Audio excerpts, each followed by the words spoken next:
Como harmonizar a minha vida com Deus? Esta é a mais importante de todas as perguntas.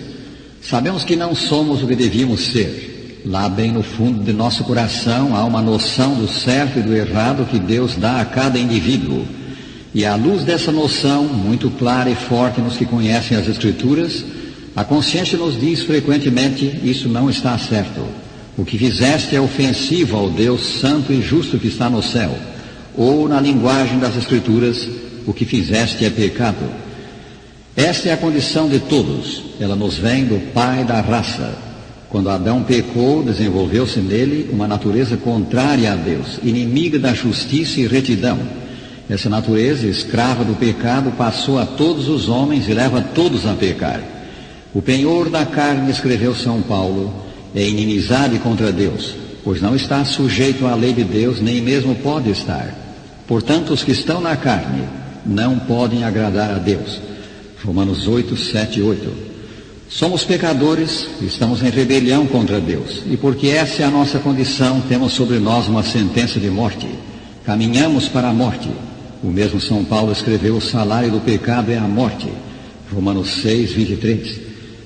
É impossível ao homem mudar essa condição, deixar de ser o que é. Aqui a educação, o esforço próprio nada valem. A educação, o passar dos anos, disse alguém, tão só aumentam o tamanho do egoísta, do avarento, do amante dos prazeres. É impossível também alcançar salvação pelas boas obras que pratiquemos. Esmolas, sacrifícios, esforço próprio para agradar a Deus não nos compram salvação. O bem da salvação, diz a Escritura, não vem de obras. Efésios 2, versículos 8 e 9. Qual é, pois, a nossa esperança?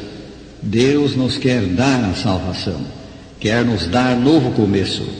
Ele nos dá novo começo no seu Filho. Se pela ofensa de um, Adão, e por meio de um só reinou a morte, muito mais os que recebem a abundância da graça e o dom da justiça reinarão em vida por meio de um só, a saber, Jesus Cristo. Romanos 5, 17. Notemos, o apóstolo fala aqui do dom da justiça, dádiva, presente da justiça. Deus nos quer dar, presentear o que nos falta, justiça. Mas como é isso possível? Fecha Deus os olhos ao pecado e declara o culpado inocente? Não. Se o fizesse, ele comprometeria a estabilidade do seu governo. Para poder salvar o homem, Deus castigou, puniu o pecado.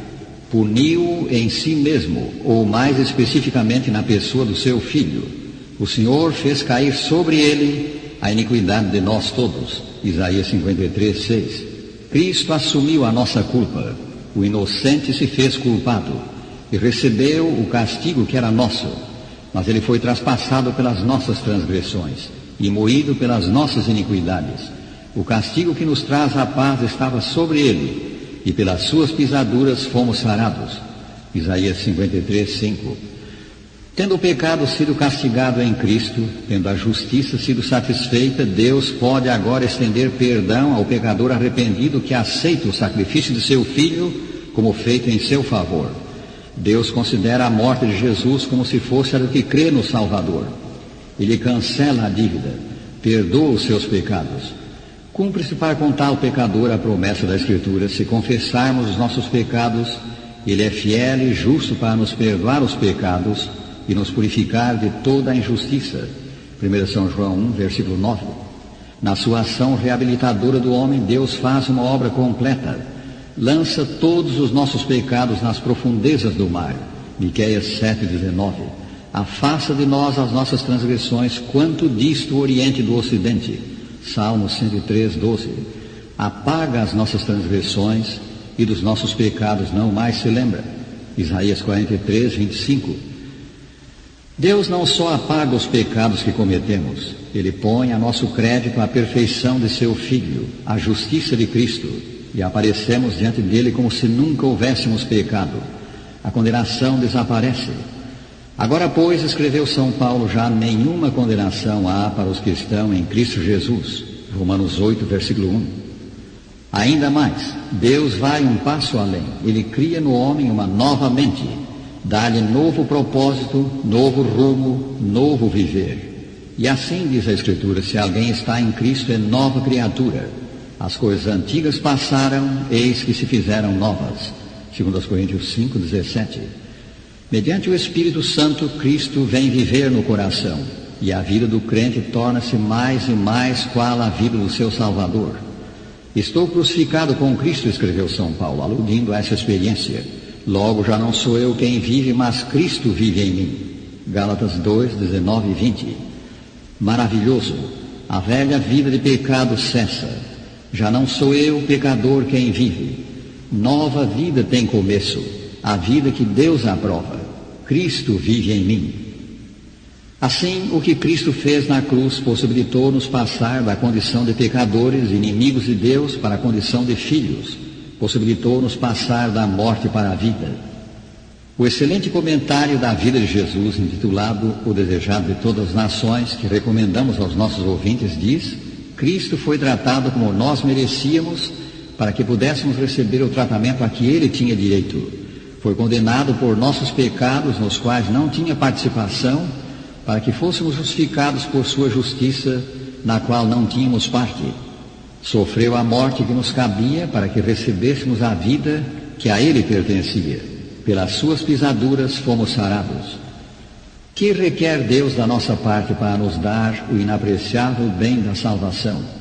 Ele requer fé no Senhor Jesus Cristo como divino humano Salvador do homem. Fé em que o Imaculado Filho de Deus assumiu os nossos pecados e expiou a nossa culpa, dando a sua vida no lugar da nossa. Esta é a segurança que nos dão as Escrituras, porque Deus amou ao mundo de tal maneira que deu o seu Filho unigênito, para que todo o que nele crê não pereça, mas tenha a vida eterna. São João 3,16. Quão admirável, meus amigos, para nos dar o maior dos bens, perdão, salvação, vida eterna. Deus não exige pagamento, sacrifício, boas obras. Ele pede fé, pede o que todos podem dar. Não que a fé tenha em si mesmo virtude salvadora. Jesus Cristo é quem salva, mas a fé se apropria dos seus méritos. Nas Escrituras, a justiça de Cristo, ou o bem da salvação, de uma nova vida, é comparada a uma pérola de grande valor. Para possuí-la, devemos preferir Cristo a tudo mais, sobrepô-lo a tudo mais. São dele mesmo as palavras: o reino dos céus é também semelhante a um que negocia e procura boas pérolas. E tendo achado uma pérola de grande valor, vendeu tudo o que possuía e a comprou. São Mateus 13, 45 e 46. Embora a salvação não possa ser comprada, pois, como vimos, é dádiva de Deus alcançada pela fé, não obstante ela custa tudo o que o homem tem, tudo o que ele tem de mal. Para obtê-la, devemos abrir mão de tudo o que nos impede de receber Cristo. Como fez São Paulo, que disse: mas o que para mim era lucro, a sua privilegiada posição no judaísmo, isto considerei perda por causa de Cristo. Sim, deveras considero tudo como perda, por causa da sublimidade do conhecimento de Cristo Jesus, meu Senhor, por amor do qual perdi todas as coisas e as considero como refúgio, para ganhar a Cristo e ser achado nele, não tendo justiça própria que procede da lei, senão a que é mediante a fé em Cristo, a justiça que procede de Deus baseada na fé. Filipenses 3, 7 a 9. Amigo, quanto estás disposto a renunciar por Cristo? Renuncia tudo e terás os infinitos bens do céu. Terás perdão e justificação e vida eterna. Deus te conceda dizer com o nosso cantor: prefiro Jesus aos bens do mundo.